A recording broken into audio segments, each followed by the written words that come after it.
አዲስ አበባ ባለፉት 5 እና 6 ዓመታት በተለየ ተለውጣለች። አንዳንዶች የአዲስ አበባን ለውጥ በመልክ ብቻ የተደረገ ሲሉት ይደመጣል። ነዋሪዎች በኑሮ ውድነት እየተጎሳቆሉ፣ ነገር ግን ከተማዋ ደግሞ በሚያስገርም ሁኔታ እየተለወጠች ስለመሆኗ ይናገራሉ። አዲስ አበባ ከተማ እድገትና ውበት በተጎሳቆሉ ሕፃናት መካከል የቆመ የሀብታም ልጅን ይመስላልም ይላሉ።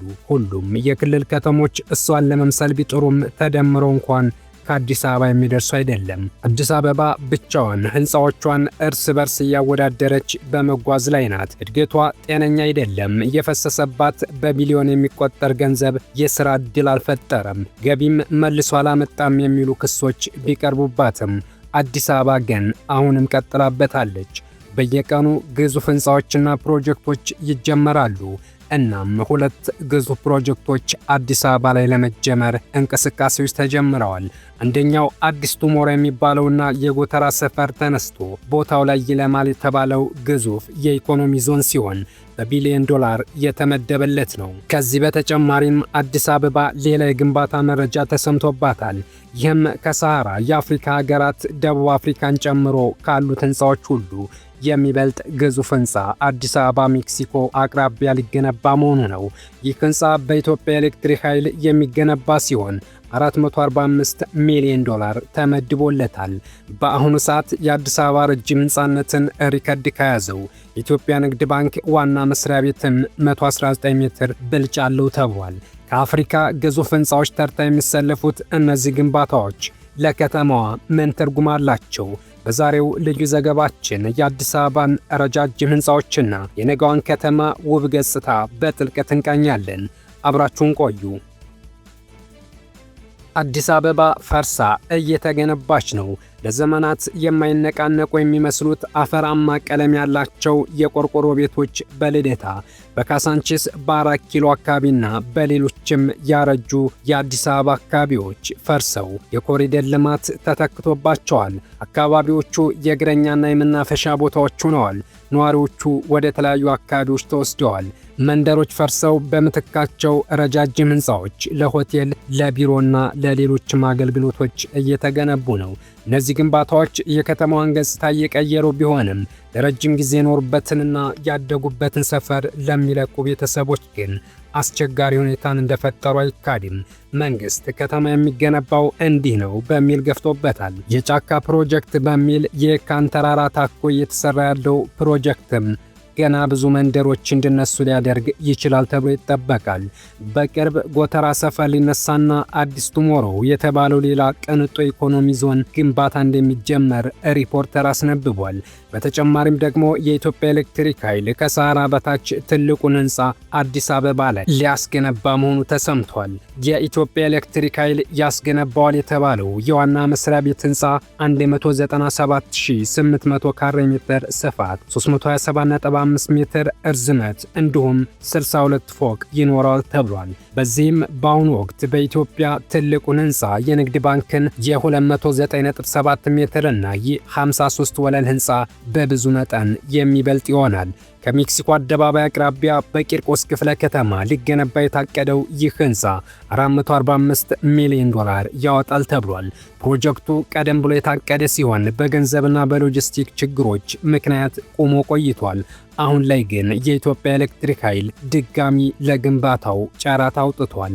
ምናልባትም ሌሎች ሕንፃዎችን በመገንባት ልምድ ያላቸው የቻይና ድርጅቶች ጨረታውን አሸንፈው ወደ ግንባታ ይገባሉም ተብሎ ይታሰባል። ከዚህ ሕንፃ በተጨማሪ ሌሎች በባንኮችና በድርጅቶች እየተሰሩ ያሉ ሰማይ ጠቀስ ሕንፃዎችም አሉ።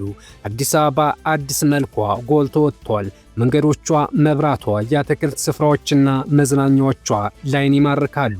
በተለይም በ2 ዙር እየተካሄደ የሚገኘው የኮሪደር ልማት ከተማዋን ሙሉ ለሙሉ የሚባል መልክ ለውጧታል። ወንዞቿም ቢሆኑ እየጠሩ ነው። የኮሪደር ልማት ያልደረሰባቸው የከተማዋ ዳርዳሮች ቢኖሩም አብዛኛው የከተማው ክፍል በመብራት ተንቆጥቁጧል። ረጃጅም ሕንፃዎች በምሽት መብራት የማብራት ግዴታ ስላለባቸው ከተማዋ ፈክታ ትታያለች። በቀንም ቢሆን የከተማው ሕንፃዎች ተመሳሳይ ቀለም እንዲቀቡ በመደረጋቸው የከተማው ውበት ጨምሯል። ይህ የከተማ ውበትና ጽዳት ግን እንዲሁ የመጣ አይደለም። በቢሊዮን የሚቆጠር ገንዘብ ፈሶበታል። አንዳንዶች ይህ የከተማ ውበት በነዋሪዎች ኑሮ ላይ አይታይም ይላሉ።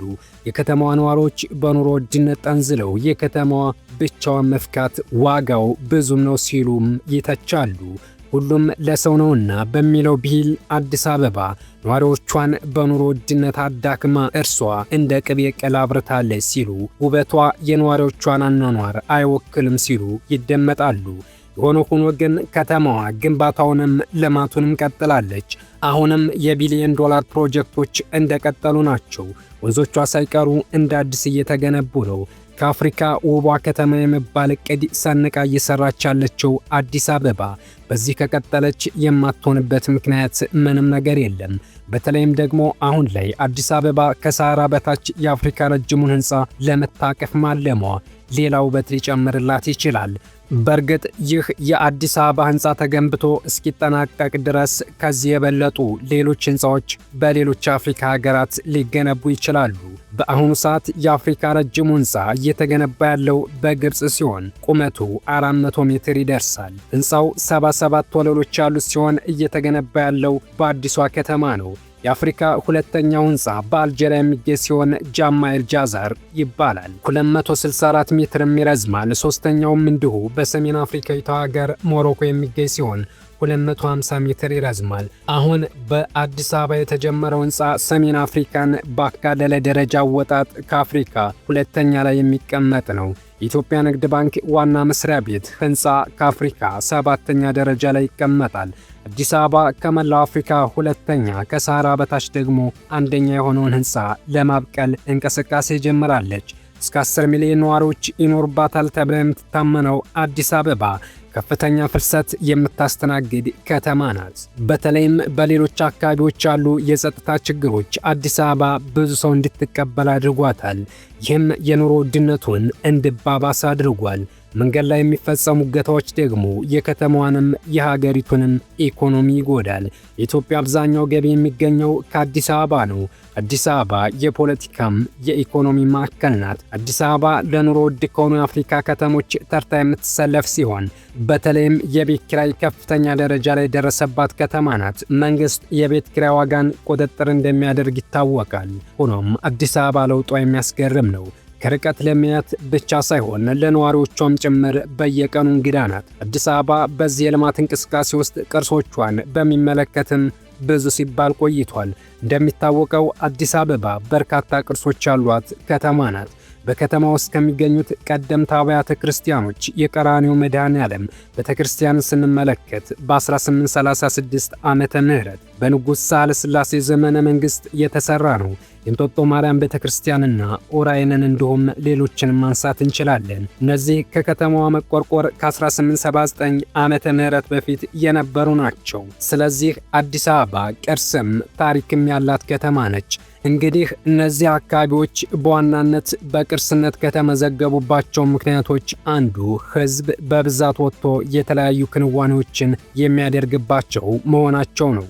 ወደ 17 የሚጠጉ የከተማው ሐውልቶችና አደባባዮችም ተመዝግበዋል። ቀደምት የሆኑ አብያተ ክርስቲያናትም ተመዝግበዋል። አዲስ አበባ ልትናገራቸው የምትችላቸው የራሷ የእድገት ደረጃዎች ያላት ከተማ ናት። ብቻ ገንዘብ የሚላቸው ባይገኝም አዲስ አበባ በርካታ ቅርሶች ተባብረው ታሪክ የሰፉላት ማንነት የገነቡላት ከተማ ናት። ከተሜነት የግድ ከተማ መወለድ አይደለም። ከተሜነት ከተማዋ ሊኖራት የሚገባውን ደረጃ ማየት መቻል ነው። የግድ ሰዎች ይህ ቦታ ታሪካዊ ነው እያሉ መጮህ የለባቸውም። ከተማው ራሱ መናገር አለበት። ከተማዋ አዳዲስ ገጽታዎቿን ከነባሩ ጋር አዋህዳ እንዲሁም እድገቷን ከነዋሪዎቿ ኑሮ ጋር አስተካክላ መጓዝ ይኖርባታል። አዲስ አበባ በብዙ ነገር ተለውጣለች፣ እየተለወጠች ያለች ከተማም ናት። አበቃን። መልካም ጊዜ ተመኘን።